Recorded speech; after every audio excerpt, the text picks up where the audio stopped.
What up, you guys? Slim here at Team Purple Panda. I'm here at my shop, Who's On First in Dublin, California. I'm here with my boy Robert.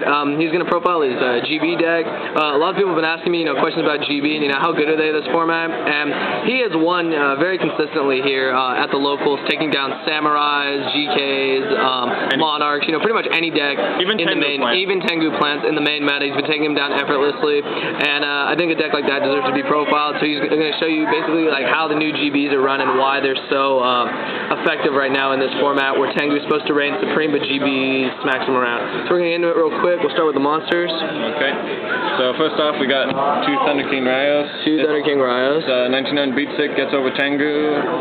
It's a 1-for-1 against Synchros, and basically the GBs themselves isn't enough muscle, so this is the best alternative. Stops so many cards too. Stops Samurais from their shot. Smoke signals. Two Laquari. Two Laquari. Hollow Laquari. Three is too many. Three is too many. I like that. Two Aquarius. Of course. Staple. Two Darius. Some people go one, but I figure SA Darius is just too perfect not to pass up the chance to use two Dariuses. Rediari, self-explanatory. CP Bestiary. Oh, CP. Yes, CP. Oh, nice. Got nothing on that new hollow. Marmillo. Can't wait to get this rarity bumped with Legendary Collection. That's true. One Hoppliment. The Hippo. I see some people running two, and that's a lot of, it's really good because normally I'm just proving ground this, but then it loses this element of surprise. But I think people anticipate Hoppliment enough anyway that there's not much reason to run two. Good reasoning. And then we get to the Ulti Grand Mole. Now, about Grand Mole is this, aside from Thunder King Raya, there are two other monsters that are used in GBs.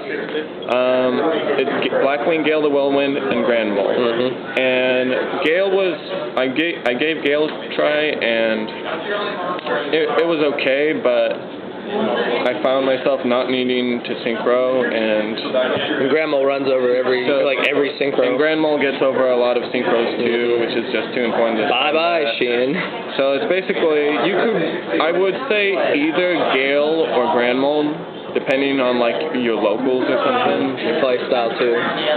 Good card. Okay, so those are the monsters. Then we got two Proving Grounds. Two Proving Grounds. Some people run three. Some people run three, that's fine. If you don't have enough of the other monsters, you can definitely go three Proving Grounds. Okay. Two MSTs. Staples. Yep. Three Forbidden Lands. Three Forbidden Lands. I like that. He's not running two, he's running three. Quick play. It's powerful. It lets you win the battles. It protects against all those staples. It's just got so many uses. And then we got Book of Moon. Your staples. You run them because you run them. They're self-explanatory. Now that's it for the spell lineup. Okay, I am not main decking True Names. Okay, not main decking True Names. It's in my side deck. Ooh. Reserved for any other decks that have a lot of back row, but with Tengu plants using little back row, there's no need to main deck it. Plus with the Forbidden Lands, you can get around any pesky trap or anything that stops you. 3D Prison. Protection for days. Protection for days. It's really a great card. This deck focuses. GBs are all about monster removal, and Deep Prison is one of the strongest things. You could probably go two if you like other cards such as Compulse, or you have Bottomless or Bottomlesses, and you get done with them. But it's good for protection though. I mean, this one's the best. The most generic monster removal. Well, it also doesn't destroy, so Stardust can't get around it. Stardust just goes bye-bye. Yeah, well that's what Grand Mole. Yeah, but I mean, if you don't have Grand Mole, if you're sitting on a dead GB, but yeah. Of course, the three Chariots. We got three Chariots. You go sad face. Too many monster effects. Yep, you go sad face. Two Compulses. Love Compulse. I started at 0 Compulses 2 months ago, and I just keep upping the number of Compulses I use because it's just chainable and stops the synchros that Everything keep coming is anti-synchro on this deck. It's more monster removal. If an opponent so that you clear field. Yeah. Two warnings, self-explanatory. Goes great with Compulse because you can bounce their monster. And then you anticipate it and warning it. Yeah. staple. Yeah. 2 bottomless, also a staple. Yeah, bottomless has become really good. If people don't know, people were questioning, using bottomless.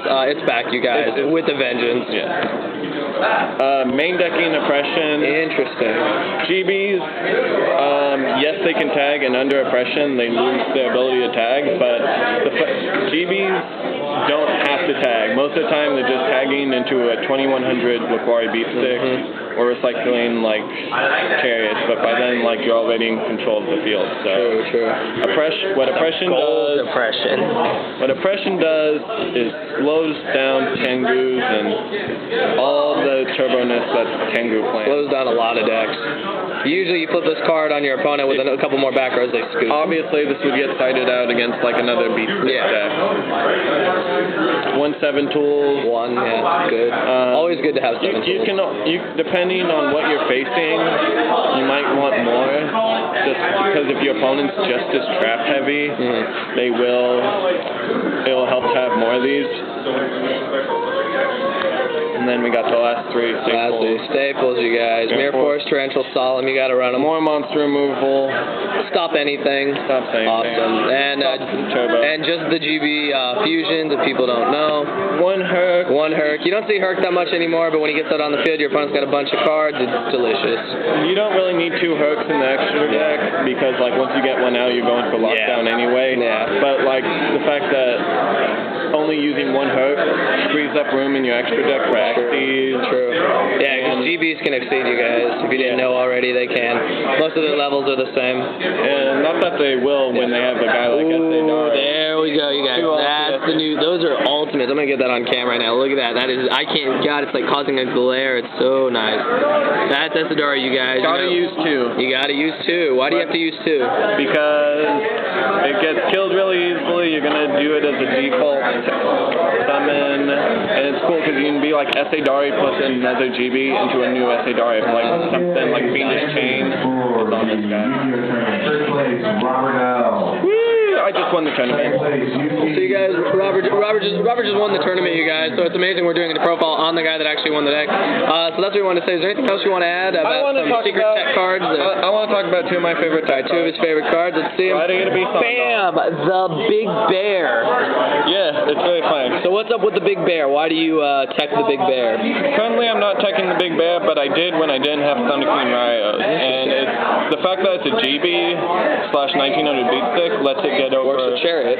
Works with Chariot, gets over 1800 tanks like Stratos and Shura, and once again gets over Tengu. And it's kind of like if I have a Laquari, I can tag into Ondal to make some more muscle. Cool. And then, so yeah, he's pretty nice if you don't have Thunder King. Awesome. And then this is my second. Bam, you guys. I bet half of the people that are going to watch this video don't know what this is. It looks like an arcade game. Okay, so Fairy Box is a continuous trap card that you can activate, and while it's faced up on the field, every time your opponent's monster attacks, you toss a coin and call it in the air.